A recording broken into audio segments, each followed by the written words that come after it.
一来啊，台中的车头前，这个广场直接变成游乐场，唔啦好耍，佫会使翕相，好大人囡仔拢算甲真欢喜。囡仔在摩天轮顶，生个真欢喜。另外一边佫有踅茶马啊，这架车就伫咧台中车头前的广场，觉得超级特别，而且小朋友非常喜欢。那游乐园佫甲咱的人气大道的角色，亲像马一套啊，细只海报，该布置做特色的展览区，行到达、翕到达，佫7米悬的鸭蛋树，互大家拢感觉像鸭蛋节的气氛。就是搭车来车站那边，然后就觉得哇，好新鲜呢！就是有那个摩天轮跟旋转木马，在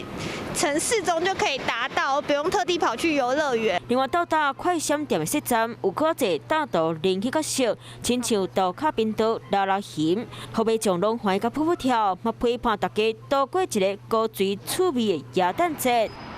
嗨，我是庄宇杰，想要看到更多的新闻内容吗？赶快订阅华视新闻的 YouTube 频道，并且开启小铃铛，跟着宇杰一起看新闻吧。